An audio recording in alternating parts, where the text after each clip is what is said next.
번역 사도신경으로 신앙 고백하겠습니다.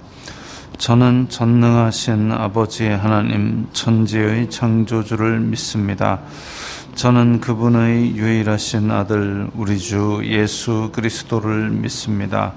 그분은 성령으로 잉태되어 동정녀 마리아에게서 나시고 본디오 빌라도에게 고난을 받아 십자가에 못 박혀 죽으시고 장사된 지 사흘 만에 죽은 자 가운데서 다시 살아나셨으며 하늘에 오르시어 전능하신 아버지 하나님 우편에 앉아 계시다가 거기로부터 살아있는 자와 죽은 자를 심판하러 오십니다.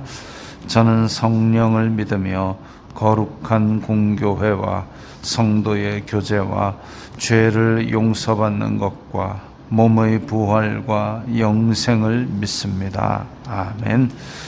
거룩하신 아버지 하나님 감사합니다. 간밤에도 편히 쉬게 해주시고 새벽에 기도하는 자리에 불러주시니 감사합니다.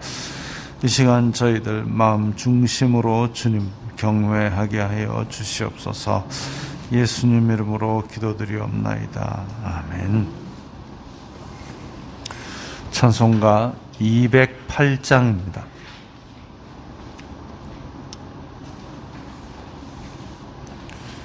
찬송가 208장입니다.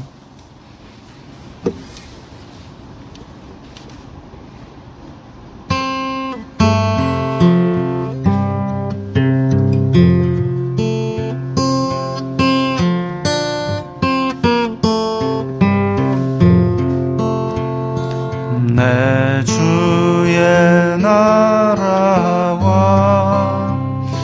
주 계신 성전과 피 흘려 사신 교회를 늘 사랑합니다. 내 주의 교회는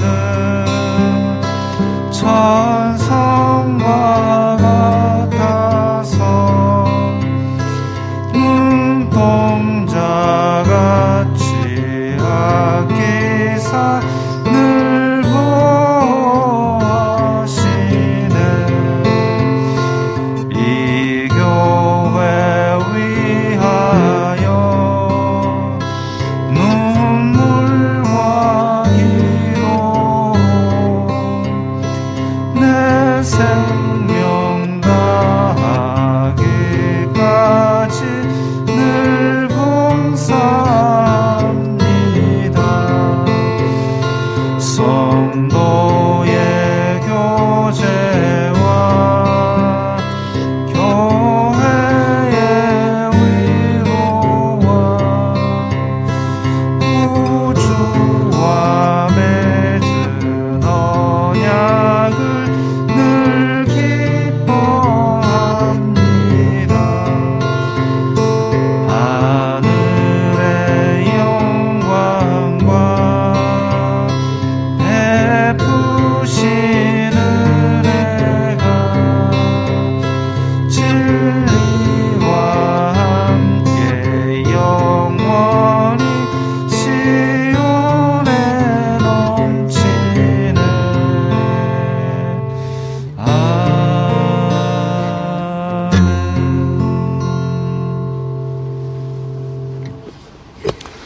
오늘 말씀은 요한복음 10장 22절부터 30절까지의 말씀입니다.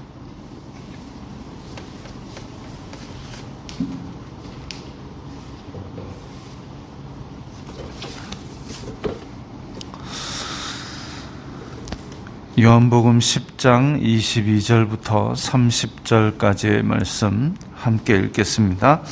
예루살렘에 수전절이 이르니 때는 겨울이라 예수님께서 성전 안 솔로몬 행각에서 거니시니 유대인들이 애워싸고 이르되 당신이 언제까지나 우리 마음을 의혹하게 하려 하나이까? 그리스도이면 밝히 말씀하소서 하니 예수님께서 대답하시되 내가 너희에게 말하였으되 믿지 아니하는도다. 내가 내 아버지의 이름으로 행하는 일들이 나를 증거하는 것이거늘 너희가 내 양이 아니므로 믿지 아니하는도다. 내 양은 내 음성을 들으며 나는 그들을 알며 그들은 나를 따르느니라. 내가 그들에게 영생을 주노니 영원히 멸망하지 아니할 것이요 또 그들을 내 손에서 빼앗을 자가 없으리라. 그들을 주신 내 아버지는 만물보다 크심에 아무도 아버지 손에서 빼앗을 수 없느니라. 나와 아버지는 하나이니라. 아멘. 예루살렘에 수전절이 이르렀다 했습니다. 수전절. 그러니까 지금 성경에 나와 있는 그 이스라엘 사람들이 지키는 절기가 원래는 이제 율법에는 세 가지가 나옵니다. 유월절이 있고, 이집트에서 나온 걸 기념하는 유월절이 있고, 그 다음에 유월절에서 그러니까 7일을 센, 그래서 49일 그 다음 날이 이제 77절입니다. 그걸 50일이 됐다 해서 우리말로는 오순절, 열을 순자를 써서 오순절, 77절. 그게 하나가 있고, 그게 이제 맥추절이죠. 그리고 마지막으로 수장절, 추수감사절입니다. 수장절. 우리나라의 추석 정도에 해당하는 절기입니다. 그래서 6월절, 77절, 수장절, 수장절은 이제 초막절이라고도 하죠. 그래서 이런 세 가지 절기에는 사람들이 예루살렘으로 옵니다. 그런데 율법에는 있지 않지만 유대인들의 역사 가운데 지키게 된 절기가 지금 이제 또 두 가지가 더 나오는데, 하나가 뭐냐면 부림절이라고, 부림절은 부르라는 제비뽑기에서 나온 절기입니다. 뭐냐면 에스더에 나오는 그 유대인들을 다 죽이기로 제비 뽑고 한 그 날이 이제 부림절입니다. 그래서 다 죽게 되었는데 하나님께서 살려주신 날. 그 다음에 오늘 나오는 이 수전절은 성경의 그 유래를 찾을 수가 없는 절기입니다. 이게 뭐냐면 닦을 수 집전, 성전을 정화한 날, 이렇게 됩니다. 그게 언제냐면 말라기 이후에 예수님께서 오시기까지 한 400년 정도 기간이 있는데, 그 기간 중에 별의별 일이 많이 있었죠. 사실 이제 바벨론에서 귀환해 가지고 스룹바벨 성전을 짓고 있다가 거기서 예배를 드리다가 스룹바벨 성전조차도 무너지는 때가 옵니다. 그게 이제 그러니까 BC 63년 예수님 오시기 한 60여 년 전에 폼페이우스가 파괴를 하는데, 그 전에 어떤 일이 있었기에 그럼 성전까지 다 파괴가 되느냐?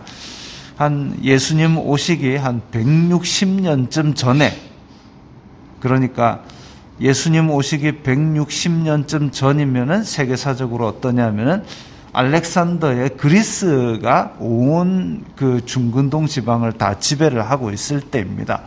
그런데 그때의 시리아의 안티오쿠스 에피파네스라는 왕이 이스라엘에 쳐들어와 가지고 무슨 짓을 하느냐면은 다 헬라화 시킵니다. 왜 우리도 일본 치하에서 그런 경험을 했지 않습니까? 이름도 다 바꾸고 또 뭐 그런 어떤 예식도 뭐 그 다음에 문화도 다 이렇게 바꾸는 그런 일을 하였듯이 이 그리스화를 시켰습니다. 이스라엘 사람들에게. 그래서 헬라화 시키고 제사장도 뇌물을 받고 제사장을 아무나 세우고, 그렇게 말을 듣지 않는 사람은 죽이고, 성전의 기구들을 다 드러내서 훼손하고, 하나님께 드리는 제사는 중단시키고, 할례 중단, 안식일 중단. 헬라 사람들은 그런 거 안 한다 이거죠. 그리고 하나님의 율법인 토라를 적어놓은 두루마리를 꺼내서 찢어서 태워버립니다.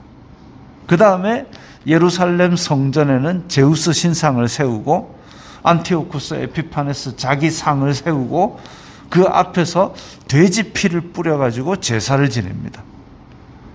야, 이거는 뭐 헬라화가 아니라 아예 유대 문화를 완전히 짓밟고 여호와 신앙을 말살하려는 정책이죠. 그렇게 해서 예루살렘 성전을 딱 점령을 합니다. 그게 예수님 오시기 160년 전입니다. 그야말로 유대인들은 정말 진짜 피눈물을 흘리며 우는 날이죠. 그래가지고 그렇게 예루살렘으로부터 전 유대로 점점 진행을 해가는데 예루살렘에서 조금 떨어진 조금 시골인 그 어떤 마을에서 마따디아스라는 사람이 그 모양새를 보고 있다가 그렇게 제사를 지내라고 찾아온 황제는요, 왕의 군인들을 목을 쳐버립니다. 도저히 못 참겠다. 여호와의 신앙을 이렇게 말살하려는 너희는 우리가 들고 일어나겠다 해가지고 뒤집어 엎고 일어났는데, 그때 그 마따디아스의 아들이 5명이 있었는데 그 중에 하나가 마카비라는 또 이름난 용사가 있었습니다. 그 이후로 전 유대인들이 일어나서 저항운동을 펼칩니다. 대단한 승리를 거두지요. 그래서 사람들은 이 사람이 메시아인가라는 착각을 일으킬 만큼 그렇게 하나님 믿는 신앙을 회복하고 왕조를 이루고, 그래서 한 4대 정도 이렇게 이어집니다. 그래서 드디어 하나님께서 우리 민족을 돌보셨다라는 얘기까지 나오고, 그러다가 이제 다시 로마가 침공을 합니다. 그래서 폼페이우스 장군이 싹 밀어버리는 게 예수님 오시기 한 60년 전. 그래서 스룹바벨 성전이 다시 허물어지게 됩니다. 그리고 로마가 지배하게 되죠.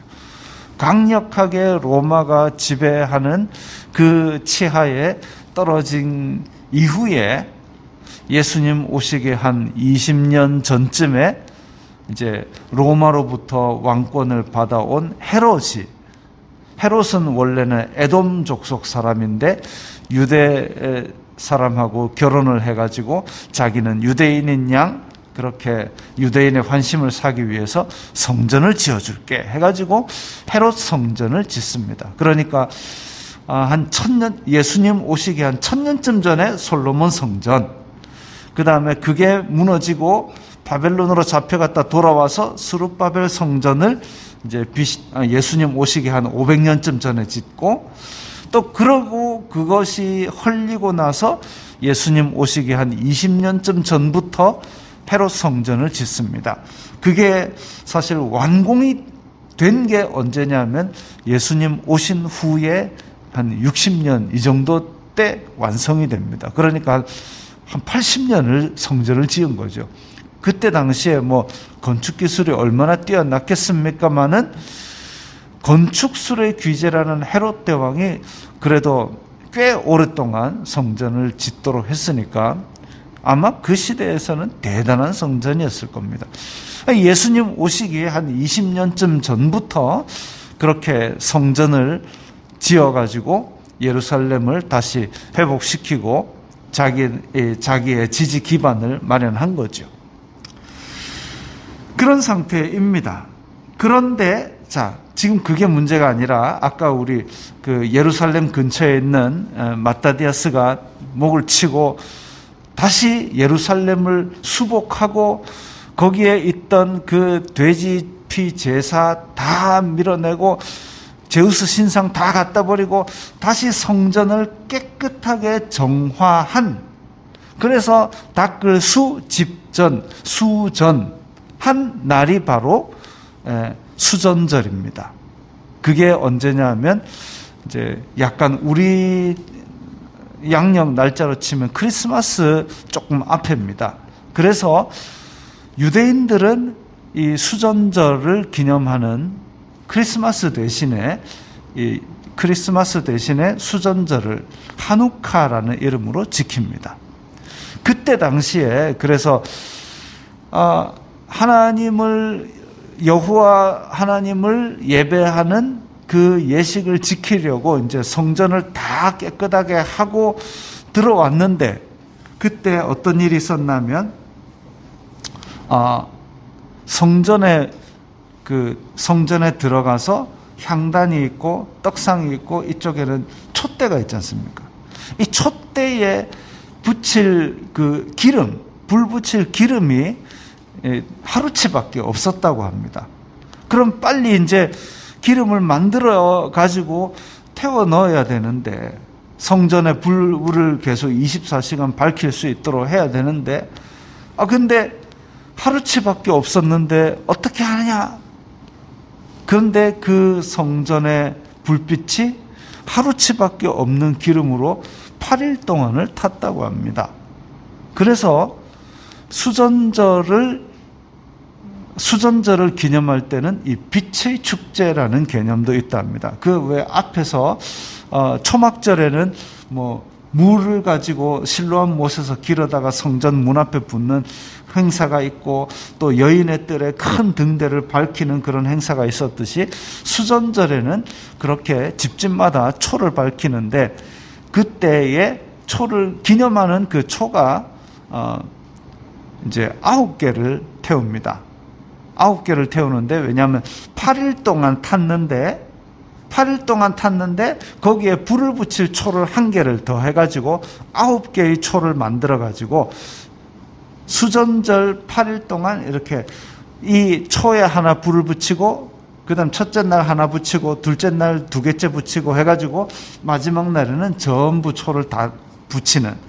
그래서 왜 유대인들의 등잔 이러면 원래 성전 안에 있는 등잔은 가운데 있고 요렇게 3개를 하면 전체가 등이 7개가 들어가잖아요. 하나, 요렇게 2개 하면 3, 4, 5, 6, 7. 그런데 여기다가 1개를 더 해가지고 그렇게 해서 총 9개를 촛대를 만들어가지고 불을 붙이고 그날을 기념합니다. 성전을 닦았고, 그때의 하나님의 은혜로 하루밖에 없었던 기름 다시 만드는 8일 동안 이 1일치밖에 없었던 그 불빛이 계속 불탔다 해가지고 빛의 축제를 하곤 합니다. 그게 이제 유대인들이 지금도 지키는 하누카라는 절기죠. 그런데 성전을 정화했고, 그 다음에 빛의 축제가 있고, 이런 수전절. 근데 이제 이 수전절이 아까 왜 우리 양력으로는 크리스마스 즈음이라고 했습니다. 크리스마스 즈음인데 이때는 유대인들의 건기 우기 중에 우기입니다. 비가 오고 이러니까 사실 예루살렘으로 다 찾아오기에는 좀 교통이 불편하고, 그래서 예루살렘으로 굳이 오지 않아도 다 각자 집에서 이제 9개의 불빛으로 그렇게 빛의 축제를 기념하고 하는 절기이지요. 그런데 예수님께서는 이 예루살렘의 수전절이 이르니 때는 겨울이라 이때에 예루살렘 성전에 굳이 가셨습니다. 굳이 가신 것은 이 수전절을 통해서 뭔가를 하시려는 의도가 있다라는 얘기죠. 사실 예수님도 수전하신 때가 2번이 나옵니다. 예수님께서 성전을 정화하신, 그래서 돈 바꾸고 재물을 파는 상을 둘러 엎으시고, 이 하나님의 저는 기도하는 집이라 그랬는데 너희는 강도의 소굴을 만들었다. 강도의 소굴을 다 뒤집어 엎으신 그런 역사가 2번이 기록되어 있습니다. 수전절에 이렇게 예수님께서 성전 안 솔로몬 행각에서 거니시니, 솔로몬 행각, 그러니까 성전 본체 건물이 있고, 그 다음에 성전을 둘러싼 행각이라면은 이제 지붕만 있고 기둥해서 복도처럼 되어 있는 그걸 행각이라 그런다고 했습니다. 우리 베데스다 연못에 있는 행각처럼 솔로몬 행각은 성전 동쪽에 있는 그런 행각을 말합니다. 거기에서 예수님께서 많이 가르치셨죠. 근데 그때의 사람들이 둘러싸가지고 뭐라 하냐면은 우리 마음을 언제까지 의혹하게 하려 하나이까? 그리스도면은 밝히 말씀하소서라고 얘기합니다. 이제 이 말이 이해가 가실 겁니다. 예수님께서 내가 그리스도다, 내가 하나님께서 보낸 사람이다 수도 없이 얘기했는데 이 사람들은, 유대인들은 예수님 그리스도면 얘기를 해주세요 라는 이유가 뭐냐면 지금 이 사람들이 기다리는 것은 로마 정권을 또 옛날 마카비처럼 묵을 치고 뒤집어 엎고 성전을 싹 쓸어내고 다시 여호와의 그 신앙을 회복하고 다윗의 왕국을 회복할 그런 정치적 왕, 그게 메시아라고 믿었던 거죠. 근데 예수님이 와가지고 기적을 일으키고 막 이렇게 한 거 보니까 하나님이 보낸 사람 같기는 한데 로마를 물리치고 다시 와 이거 안 하거든요. 그러니까 그리스도이면 밝히 얘기 좀 해달라고 그런 겁니다. 자기네들이 기대하는 왕은 그런 왕이다 이거죠. 근데 예수님께서 답을 하시기를 내가 너희에게 말했는데 왜 안 믿니? 그러니까 이 사람들은 지금 딱 기대하는 메시아 상이 뭐냐면 로마를 뒤집어 엎을 정치적인 군사적인 왕, 이게 메시아입니다. 그리스도입니다. 근데 예수님은 그런 모습은 아닌데 나는 아버지께로부터 왔다라고 얘기하니까 안 믿는 거죠. 안 믿으면서 쫓아와서 그리스도면 얘기 좀 해주세요 이러니까 예수님도 답답한 거죠. 내가 그리스도라 얘기 안 하더나 얘기는 성경에 없습니다만은 계속 이야기를 했는데, 그래서 내 행하는 일들이 나를 증거하지 않느냐.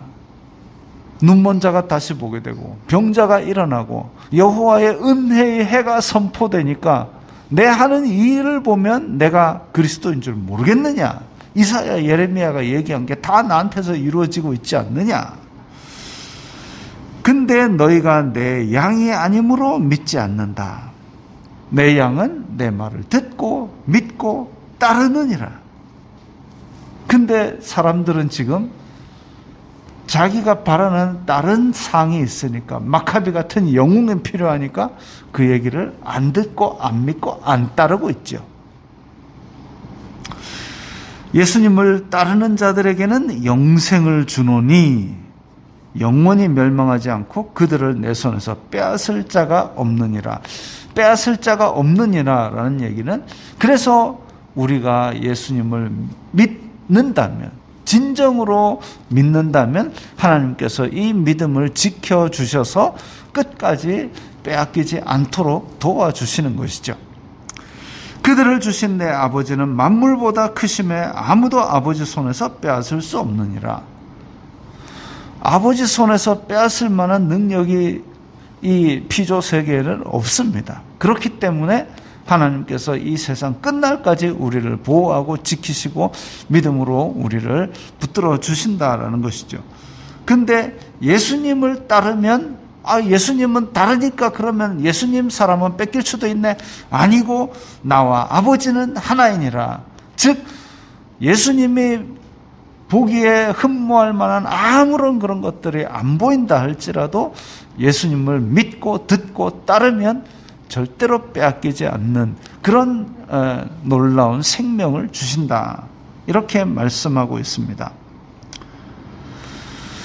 유대인들은 이렇게까지 얘기를 해 주시는데도 자기 욕심으로 예수님을 판단하니까 믿지를 않고 따르지를 않고 직접 찾아까지 와서 얘기를 해주시는 이 생명의 빛을 거부하고 있는 것이죠. 자기 백성에게 와서 비춤에 백성이 영접하지 아니하였으나 우리는 영접하는 자입니다. 영접하는 자, 그들에게는 하나님의 자녀되는 권세를 주셨고 이것은 아무도 빼앗을 자가 없는 우리에게 주신 큰 은혜인 줄 믿습니다. 그래서 우리 아까 불렀던 대로 정말 이 하나님께서 세우신 굳건한 교회, 이 가운데서 기쁨으로 봉사하고 하나님을 섬기는 그런 믿음을 가지게 된 것이죠. 이 믿음으로 오늘도 행복하시기 바랍니다. 기도하겠습니다. 거룩하신 아버지 하나님, 감사합니다. 하나님께서 저희들에게 큰 은혜를 주셨는데 우리가 혹시나 우리들의 욕심으로 하나님의 은혜를 재단하고 따르지 않으려는 부분이 있겠습니까? 주님, 그런 것을 다 제하여 주시고 오직 말씀으로 겸손하게 우리가 믿음을 세상 끝날까지 지켜나갈 수 있도록 도와주시옵소서. 예수님 이름으로 기도드리옵나이다. 아멘.